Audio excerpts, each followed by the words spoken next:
Welcome to The Authority File. I'm Bill Mickey, the host of The Authority File and the editorial director at Choice. This week we're featuring another episode from this year's Charleston Library Conference. We were pretty busy there. We captured 4 episodes live from the vendor showcase in our Authority File mobile recording booth. This is the last one from that show, so be sure to look back at episode 100, which features a discussion with Ithaca SNR's Oya Rieger and University of Kentucky Library's Angie Mays about the future of library collections. We also posted 2 special bonus episodes featuring Authority File producer Mark Dirks speaking with librarians about their work with open educational resources in data management and visualization. Coming up on this episode, I'll be joined by Caroline Mulia, Co-Associate Dean for Collections and Head of Resource Sharing and Collection Assessment at University of Southern California Libraries.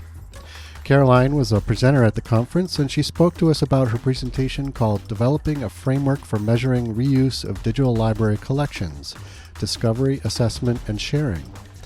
She talks with us about the important work she's doing with a team of colleagues in the Digital Library Federation Assessment Interest Group on an IMLS-funded project, now in its second phase, to develop a toolkit and framework that provides standardized guidance and resources for measuring and evaluating the reuse of digital resources.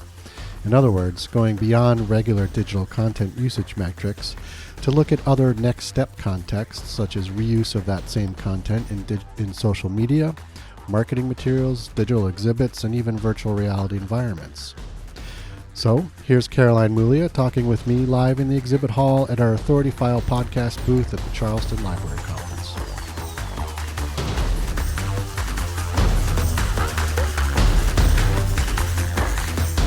Okay, so welcome to the program, Caroline. Thanks for being with us. Thank you. All right, so before we get started, I just want to learn a little bit more about what you do. So, as Co-Associate Dean for Collections, what's a day in the life like for you?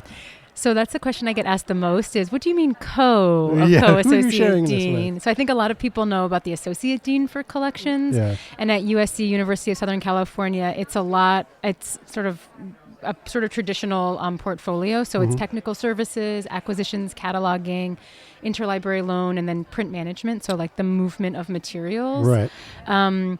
I have a stronger focus in resource sharing and collection assessment. So I sort of wear 2 hats. I do resource sharing and collection assessment on one side, and then 2 colleagues and I come together as the co-associate deans. So it's sort of a new design and new approach to expanding our portfolio and getting some good experience under our belts. Okay, so I'm going to keep going on this tangent for a little bit. What's the benefit of having the 3 of you share it? There's lots of benefits. And I can name. I love talking about this. So, I think that the design came out of a need to fill the role and not having quite a long enough runway to go the academic route of putting together a job description and then putting it out there, and then 6 months later getting someone in. Yep. And so we all are sort of half time working on this co-associate dean role. What I think is great about it is that together, we do create sort of a synergistic relationship. So our ideas are immediately vetted because we have to present as one voice, even though we are very different people and we have slightly different portfolios. We have to hold each other accountable. So if I'm doing something and I say the other 2, like, don't worry, I'll get that done. When I come to the meeting next week, I can't sort of brush it off because they're there staring at me, because we do operate we sort of have these outputs and deliverables that we sign all our names to, but each of us do different pieces. So the accountability piece is great.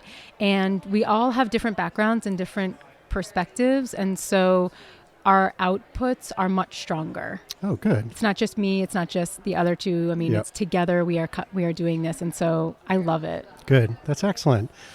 Okay, so we are here at the Charleston Conference. So you're presenting, and tell us a little bit about how this presentation came together, what inspired it. We're talking about the measuring and sort of tracking of reuse of digital resources. And I'm wondering, very curious, leading up to the grant that you received from the IMLS, and what had folks been observing about the use of digital resources that determined reuse was a viable but perhaps missing metric.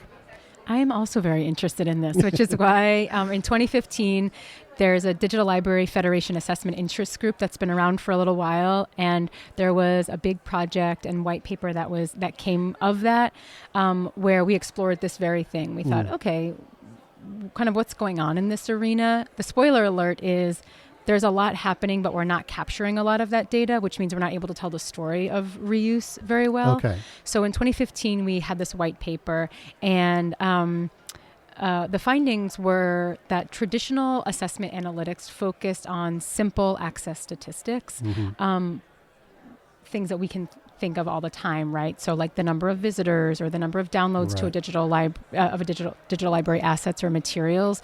But there weren't enough nuances. There wasn't a kind of that grainier, more nuanced approach to how different communities are utilizing or transforming library-hosted materials in digital libraries.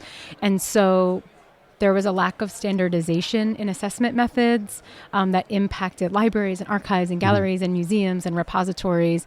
And the consequences of that were that there is a real inability to build infrastructure and to build collections based on user needs. Yep. And there's also a difficulty in developing appropriate funding models or staffing models, ones that were sustainable, like we want sustainability, right? We're trying for that. And there was also the inability, and we love talking about this in libraries these days, but there was an inability to really show impact. And so once we wrote that white paper in 2015, we realized, oh yeah, we might be onto something here. And that's kind of what led into our future work together. Okay. So this is something that, as you say, has sort of been going on in the background all along, the idea of reusing these resources in different ways, post download or whatever it was that traditionally measures that. It's just that there hasn't been, as far as you know, anybody taking a closer look at what those activities actually are and how to track them, basically. Yeah. So we've been doing this for a long time as users, as I'm a user of a digital library, right? So as users of those materials, we've been creating reuse and doing reuse for a long time. But we are much more comfortable tracking and talking about use. And this group decided, let's take that other route and see what would happen if we tried to get some funding and resources around understanding reuse. Okay. So let's take a little bit of a step back and actually sort of put some definition around under reuse. What are we talking about in this context? What does that specifically entail? And what might be some examples? That's a great question. So, I'll say this, that our project team, both in the first IMLS grant and now in our second IMLS grant, I'll say we're interrogating these definitions. Our Google Docs are just sort of all over the place. So really, it's hard when maybe we're not the first ones in this space. People have been doing great work, especially in other industries, but we are trying to do something different. And so to add definitions, and then when you put the sort of librarian overthinking, we need to get this right and make sure that it can endure element to it, it just gets really tricky. So maybe I'll define use and then I'll tell you where we are on reuse. Okay, sure. Not to totally dodge the question. So use, we defined as discovering and browsing objects in a digital library, often described as, and you mentioned it, right? So clicks, downloads, but the real important thing here is that we don't know without knowing the specific context of the use. So, I do a lot of collection assessment. I look at our ebook packages, right outside of the digital library context. I look at our ebook packages and I think, okay, this got a lot of downloads, which to me is a meaningful indicator of use, right? So people, I don't know how they used it, and I could probably figure out for how long they used it. But use is, we know use. And when we did a survey in the IMLS grant 2017, 2018, 80% of the survey participants said that they collect use data. So use, we're doing pretty good on use. Right. Reuse was a different story. Reuse, we originally and initially described as how often and in what ways digital library materials are utilized and repurposed. And in this definition, we know the context of the use. And that was sort of the main differentiator for us. And again, in those same surveys in 2017 and 2018, 40% of survey participants said that they collected or captured some reuse information. So examples of reuse would be like sharing social media. So maybe you're doing like a Facebook campaign and you're using images from my digital library, your digital library, remixing songs. The inclusion of digital library materials and external data sets is one that came up a lot. And so in the past year or 2 years, we started further interrogating use and reuse, and now our definition has slightly changed, where use is more of the passive consumption of data and reuse is more of the complex or transformative engagement with data, which might, I don't know, but might be the better way to look at it and might be the more kind of digestible way to look at it. Yeah. So I think the project team is really onto something with those definitions. Excellent. Okay. So I just want to go back to the survey real quick. So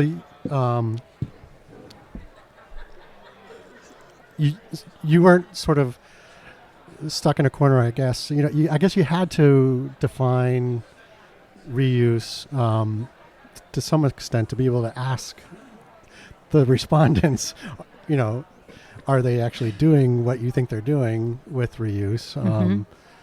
So I suppose, and you did mention you kind of put it into a context, but did you find that you needed to use some potential examples to sort of get the thought process for them going in terms of here are some of the ways perhaps you might be doing this, and feel free to list others or whatever?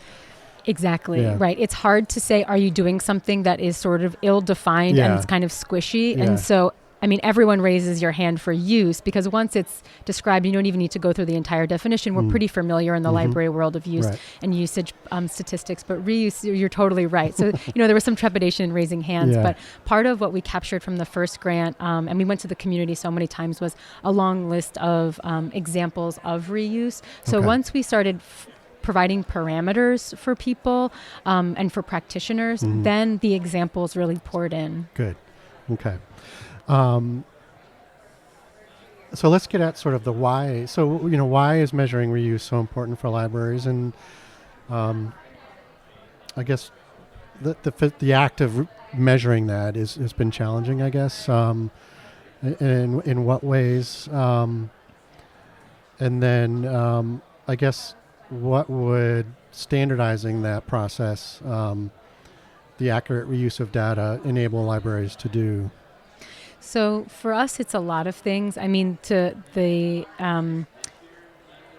Once we really understand and have a standardized language and even platform to capture reuse, the ability to tell a story around the full extent of where your digital library materials are going and how they're being utilized is a much, much stronger story. So that's kind of on that far end, is demonstrating value and significance to your stakeholders, whether they're managers or whether you're funding sources. So that's really our goal. Our goal is to empower digital library practitioners and many other people in GLAM institutions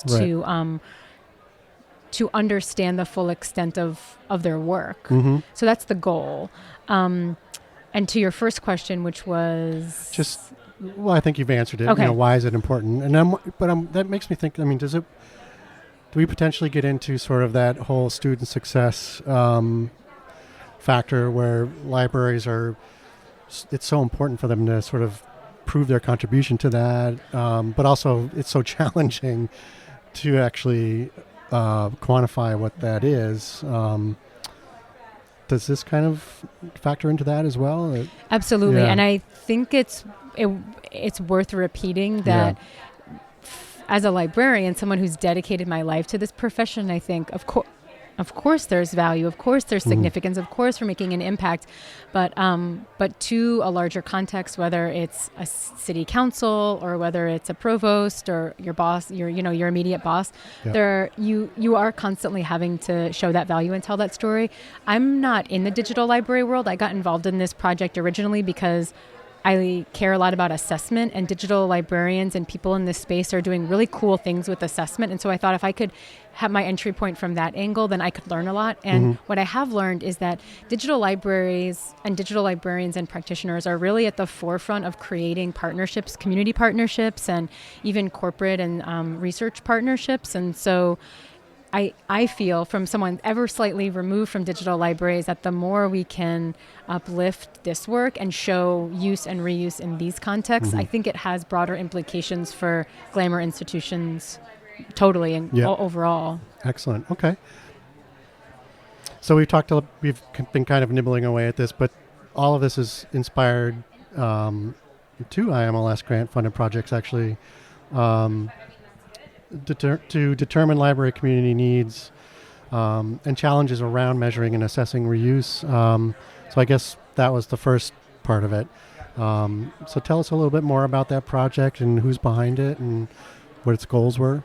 Yeah, so the IMLS grant that we received in 2017 was called Developing a Framework for Measuring Reuse of Digital Objects. Some of these titles are so long, but what it really means is we wanted to do a formal needs assessment to really capture from the community what use and reuse looked like. In some ways, I think, as a diagnostic to make sure that we were on the right track, and we are on the right track.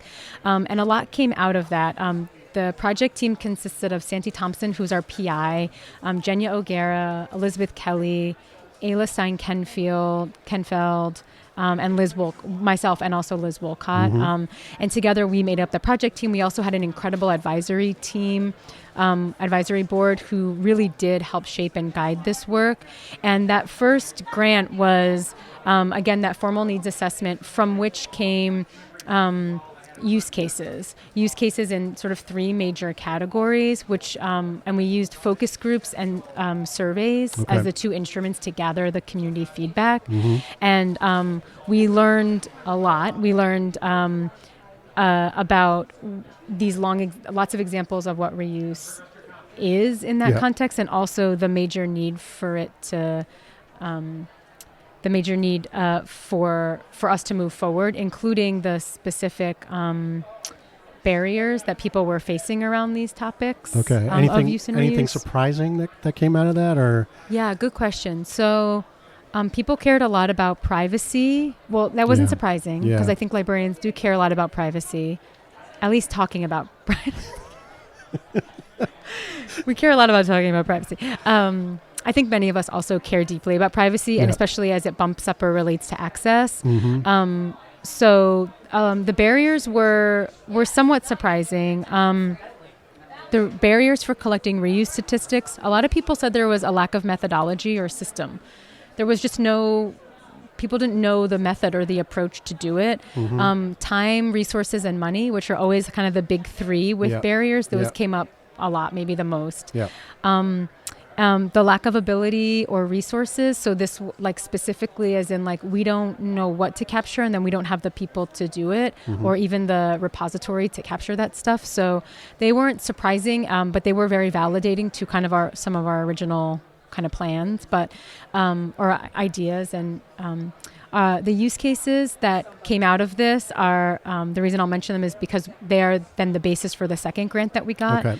The use cases were in these 3 major buckets. The first one was data collection, analysis, and reporting. So that was one kind of section. The second was around collection development. And this is really in all of the work that we had done in capturing the perspectives and the interest from the community. The use cases were kind of where people congealed the most, like the hot spots.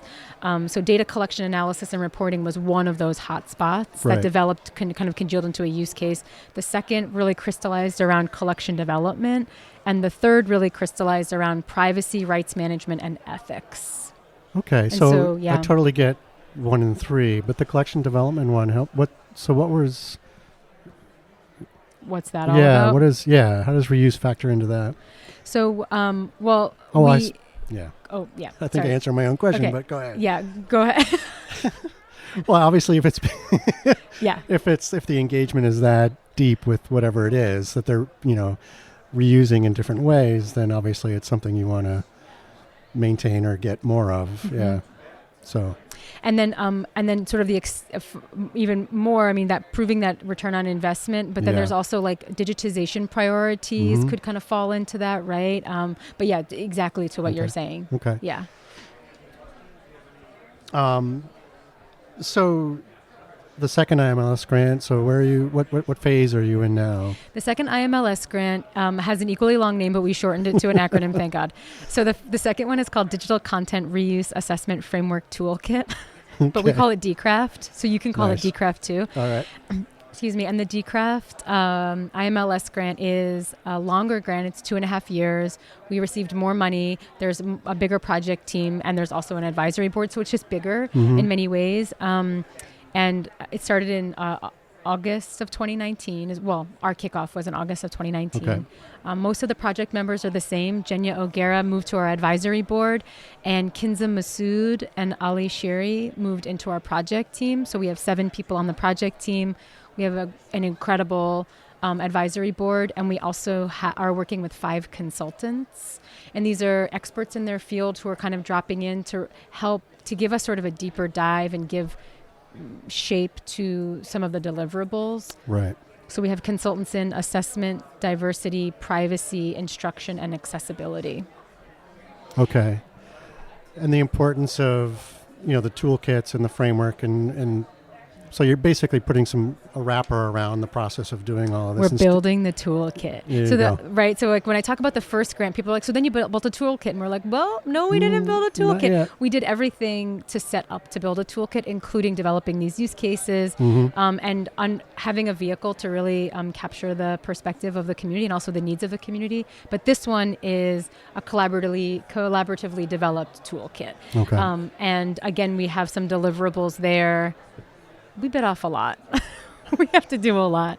We're doing a code of ethics. Yeah. And I can talk, that's sort of the first deliverable. So we're moving along that way, and I can talk a little bit about that. Good. Recommended practices, and the application there is a framework for communities to rely on when addressing questions of reuse. Engagement and education tools. So again, that seems pretty right, the practical usage of these assessment practices. And then we're building and populating the toolkit. So that's what we're doing over the 2.5-year IMLS grant that started in August. Oh, okay. Excellent. So a little bit more about sort of the measurement around this content, and that we sort of naturally think about a quantitative measurement of digital content, right? Like we were talking before, clicks, downloads, streams, likes, shares, and so on. But you guys are obviously after more than that. And I'm wondering if you're looking at more qualitative or contextualized measurements as well, and what that might look like or what that might be. Exactly. And we are, and that's really exciting. So also on the quantitative, beyond clicks and downloads, which is very much a usage statistic for reuse examples, but also quantitative, a lot of citation counts I would think of, right? Yeah. So, but the qualitative, that context piece is important in the transformative or complex engagement. And so we are looking a lot towards the qualitative examples like digital exhibits. So how are you taking the images or the assets in my digital library, the digital library that I work in, and where are you using them? And the reason that privacy comes in and why we are developing a code of ethics early on in our grant is because there are lots of nefarious ways that you can use, especially really precious, important historical documentation and images in a not so great context. And there's lots of examples of that. One example that comes to mind came from, I think, a community member, but I can't rightly attribute it, was using photographs from a collection that documented sharecropping fields and sharecroppers and the enslaved people who are working in fields, and then and then using those images for like a white supremacist pamphlet or something, right? So you look one way and you think, okay, this digital library is the custodian and the steward of this really important historical collection. And then if you look the other way, because many of these images are remixable and downloadable, even low quality ones, then you think, okay, this is an example of reuse, but there are a lot of questions that come into play when you juxtapose the original collection and many of its intended uses with the reuse piece. Like, do you count that, for example, as a reuse? And as a digital librarian, especially for those of us doing more custodial work, where we are the ones who are storing those collections, it's not post-custodial, where I'll return the originals back to the donor community or the creating community. What should I do? Like, what do I do in the case of me finding the images from the digital library in a pamphlet that is not supporting or upholding the history that we tried hard to preserve? So exactly. and those are a lot of questions that came up in these focus groups. Is these questions come up all the time. What am I supposed to do in this situation? Like, what is my responsibility as a digital librarian? And it was interesting because I think some people were at the vanguard, but they're very intrepid, and they thought, okay, I'm going to do all of these things to shut this down. And then on the other side, there were people who were saying, well, no, that's my responsibility stops at this certain point, and then we have to think of new ways to approach this other community and how they're reusing our materials, but it's not me who's going to do that. Right. So it's a lot to think about. It is, definitely. So I guess in addition to supporting the value statements for the library, the data enhances a library's user-centered approach to collection development. Can you explain a little bit more about that?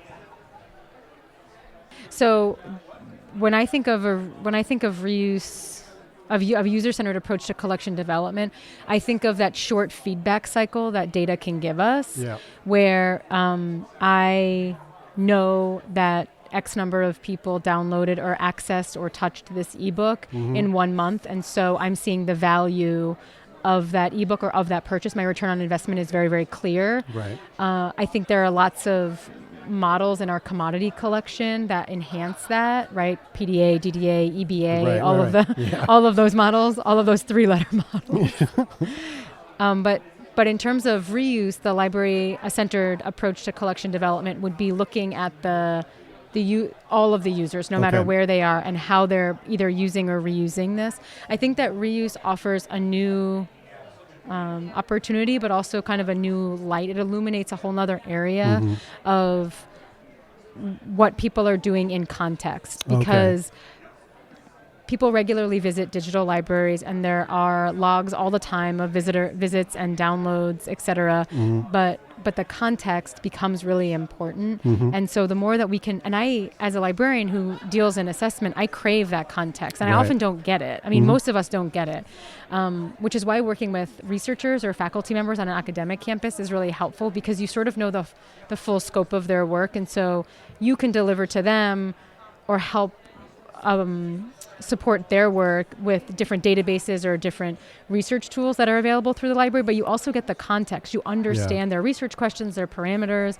I think of reuse in a similar and different way, which is really understanding the context within which they're using these materials, and then from there, further knowing where that's going, or even the potential for where that could go next.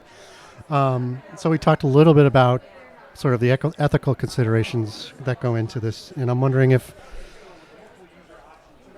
among the guidance you might be providing I'm wondering, also curious to see if anybody along the way has sort of bristled at the fact that you're measuring the use of digital materials in this way, and sort of you're venturing even farther into sort of tracking what people are doing with digital content. I'm wondering if there's any pushback or resistance as you've been kind of working through these projects in that regard.